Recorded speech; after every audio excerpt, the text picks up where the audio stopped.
C'est en 2009 que notre première poule fit son entrée chez nous. Nous l'avions surnommée Grisette. Très vite, une copine est venue la rejoindre, puis une autre et encore une autre. Et bientôt, nous nous sommes retrouvés avec 8 poulettes et bien entendu beaucoup d'œufs. Tellement d'œufs que nous en donnions. En 2010, j'avais acheté dans une ferme avoisinante 2 œufs fécondés et nous les avions mis sous une poule qui voulait couver. Quel bonheur lorsqu'un matin, nous avons aperçu 2 petites boules de plumes toutes jaunes. Quand c'est tout petit, on ne voit pas la différence entre un mâle et une femelle, enfin du moins visuellement.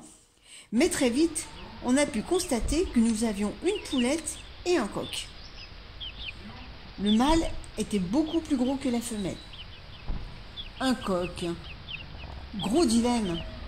On aurait eu envie de le garder.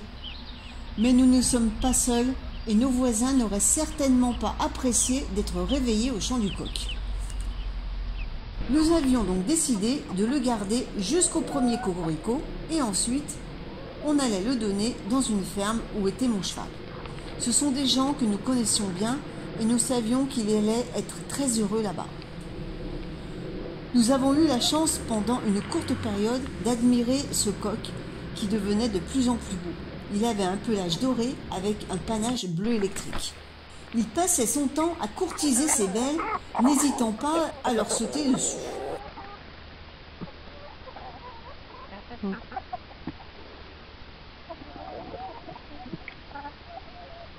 Quelque temps après l'avoir donné, nous sommes allés lui rendre visite. Oh, comme il était beau et vraiment il était magnifique. Nous avions donné un nom à chacune de nos poules. La Grisette, la Grise, la Speed, Blanchette, Roussette, Cuivrée, la Noiraude. Bon, je vous l'accorde, c'est pas très original, mais bon, au moins on savait de qui on parlait. Malheureusement, rien n'est éternel, et nos chères poulettes ont disparu les unes après les autres. Notre objectif a toujours été d'avoir des poules pour les œufs. Aussi, lorsqu'il y en avait une qui disparaissait, nous la remplacions.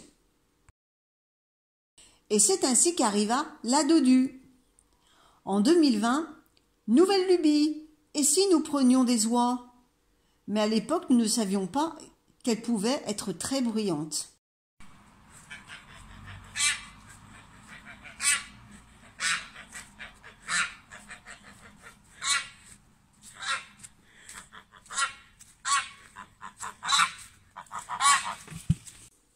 Alors à présent, nous avons décidé de n'avoir que des poules. Elles sont quand même moins bruyantes. Mais c'est une attraction journalière de les voir évoluer. Chacune a son tempérament. Et en plus, elles nous donnent des œufs dont la qualité n'est plus à démontrer. J'espère que ce sujet vous a plu. Et on se dit à bientôt pour une prochaine vidéo.